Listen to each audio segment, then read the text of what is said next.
இந்த செய்தியை உங்களுக்காக வழங்குவது அருண் மசாலா. 1983 ஆண்டிலிருந்து தரத்துடன் தன்மை மாறாத அறுசுவை சமையலுக்கான அருண் மசாலா.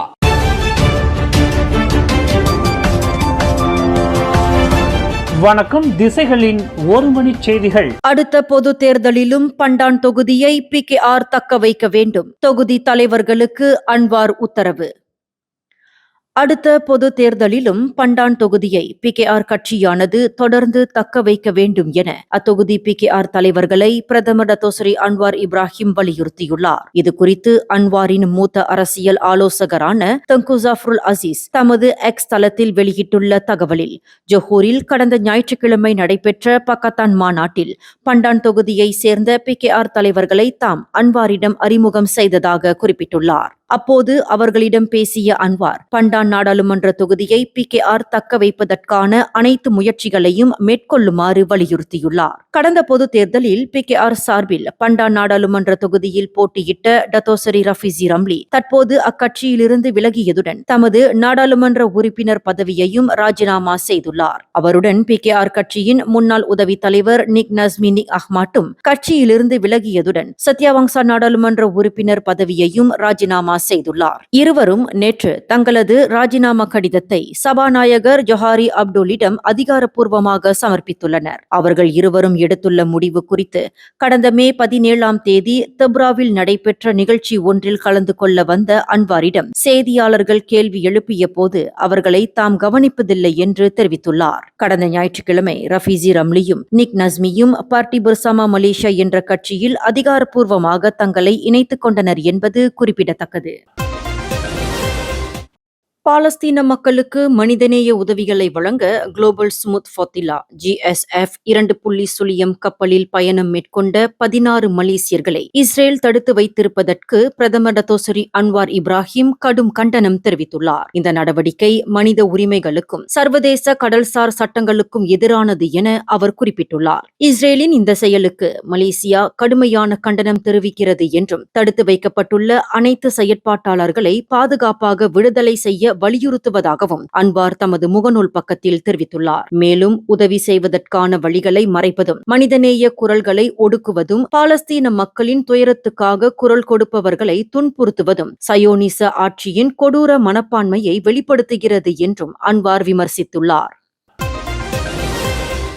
PKR கட்சியில் இருந்து விலகி பார்ட்டி பர்சாமா மலேசியா கட்சியின் தலைமை பொறுப்பை ஏற்றுள்ள டத்தோஸ்ரீ ரஃபீசி ரம்லி PKR-ஐ விட்டு விலகுபவர்களோ அல்லது பக்கத்தான் ஹரப்பான் கூட்டணியில் தொடருபவர்களோ ஒருவரை ஒருவர் எதிரியாக கருத வேண்டாம் என கேட்டுக்கொண்டுள்ளார். PKR கட்சியில் இன்னும் தமக்கு நிறைய நெருங்கிய நண்பர்கள் இருப்பதாக குறிப்பிட்டுள்ள ரஃபீசி, அவர்கள் அங்கேயே தொடர முடிவு செய்தாலும் தாம் அதை தனிப்பட்ட முறையில் எடுத்துக்கொள்ளப் போவதில்லை என்றும் தெரிவித்துள்ளார். மேலும் ஓர் அரசியல் கட்சியில் இணைவதற்கும் அதில் தொடர்வதற்கும் அல்லது விலகுவதற்கும் ஒவ்வொருவருக்கும் தனிப்பட்ட முறையில் காரணங்கள் இருப்பதாகவும் ரஃபீசி குறிப்பிட்டுள்ளார். தானும் PKR முன்னாள் உதவி தலைவருமான நிக் நஸ்மி நிக் அஹ்மாட்டும் பார்ட்டி பர்சாமு மலேசியா கட்சியில் இணைந்ததை காரணம் காட்டி எதிரிகளாக பார்க்க வேண்டாம் என்று ரஃபீசி வலியுறுத்தியுள்ளார். அரசியலில் கருத்து வேறுபாடுகள் இருந்தாலும் அதனால் தனிப்பட்ட பகை உருவாகக் கூடாது என்றும் அவர் தெரிவித்தார்.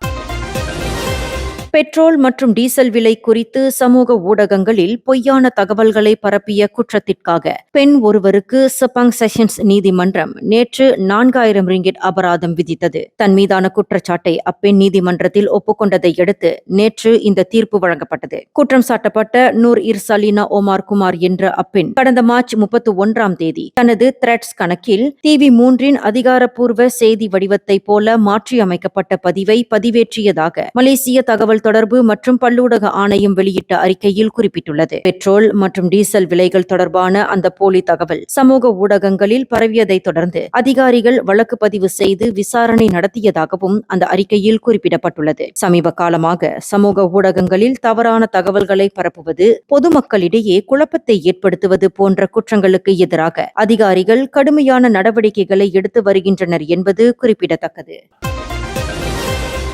சபா மாநிலத்தில் பினாங்கா வன கட்டுப்பாட்டு பகுதியில் தலையின் ஒரு பகுதி துண்டிக்கப்பட்ட நிலையில் யானையின் சடலம் மீட்கப்பட்டுள்ளது. தந்தங்களுக்காக அந்த யானை கொல்லப்பட்டிருக்கலாம் என முதற்கட்ட விசாரணையில் தெரிய வந்துள்ளதாக சபா மாநில வனவிலங்குத்துறை இயக்குநர் முகமது சோஃபியான் அபுபக்கர் தெரிவித்துள்ளார். மேலும் அந்த யானையின் உடலில் துப்பாக்கி குண்டுகள் துளைத்ததற்கான வெளிப்படையான காயங்கள் எதுவும் இல்லாத நிலையில் அந்த யானையின் உயிரிழப்பிற்கான காரணத்தை கண்டறிய அதிகாரிகள் பரிசோதனைகளை மேற்கொண்டு வருகின்றனர். கனமழை சேறு காரணமாக தகவல் கிடைத்தும் அப்பகுதிக்கு உடனடியாக செல்ல முடியவில்லை என்றும் வனத்துறையினர் தெரிவித்துள்ளனர். மேலும் சம்பவம் நடந்த பகுதியை தங்களது பாதுகாப்பு வலயத்திற்குள் கொண்டு வந்துள்ள அதிகாரிகள் யானையின் மீதமுள்ள தலைப்பகுதியை வைத்து சம்பவத்தில் தொடர்புடையவர்களை கண்டறியும் நடவடிக்கையில் ஈடுபட்டு வருகின்றனர்.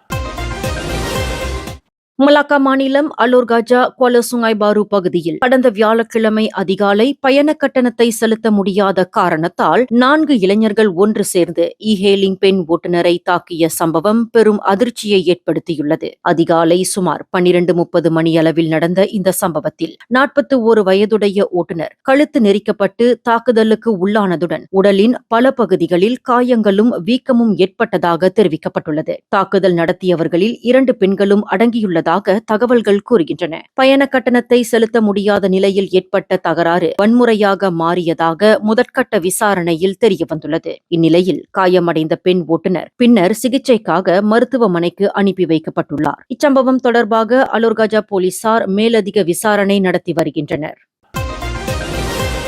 திசைகள் செய்தி ஊடகத்தில் பணியாற்ற விருப்பமா?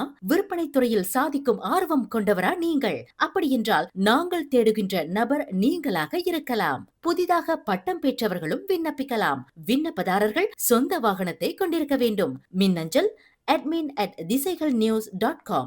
தொடர்பு எண்கள் 0361811414 அல்லது 0123516515. நேற்று மாலை கொத்தகினவாலு ஜலான் 18 பகுதியில் அமைந்துள்ள ஓர் அடுக்குமாடி குடியிருப்பின் 17வது மாடியிலிருந்து கீழே விழுந்ததாக நம்பப்படும் பெண் ஒருவர் சடலமாக மீட்கப்பட்டார். மாலை 6:30 மணியளவில் நிகழ்ந்த இச்சம்பவத்தில் 50 வயது மதிக்கத்தக்க அப்பெண்ணின் சடலம் அந்த அடுக்குமாடி குடியிருப்பின் கீழ்த்தளத்தில் அங்குள்ள பராமரிப்பாளர்களால் கண்டறியப்பட்டது. மேலிருந்து கீழே விழுந்ததில் அவரது சடலமானது 2 துண்டுகளாக சிதறியதாகவும் தகவல்கள் கூறுகின்றன. மேலும் அங்கிருந்த மோட்டார் சைக்கிள் ஒன்றும் சேதமடைந்துள்ளது. இந்நிலையில் இச்சம்பவம் குறித்து கொத்தகினபாலு மாவட்ட போலீசார் விசாரணை மேற்கொண்டு வருகின்றனர். இந்த செய்தியை உங்களுக்காக வழங்கியது அருண் மசாலா. 1983ஆம் ஆண்டிலிருந்து தரத்துடன் தன்மை மாறாத அறுசுவை சமையலுக்கு அருண் மசாலா. மேலும் செய்திகளை தெரிந்து கொள்ள கீழே இருக்கும் பெல் பட்டனை அழுத்துங்கள். உங்கள் மகிழ்ச்சியை வெளிப்படுத்த லைக் மற்றும் ஷேர் செய்யுங்கள். தொடர்ந்து திசைகளோடு இணைந்திருக்க சப்ஸ்கிரைப் செய்யுங்கள்.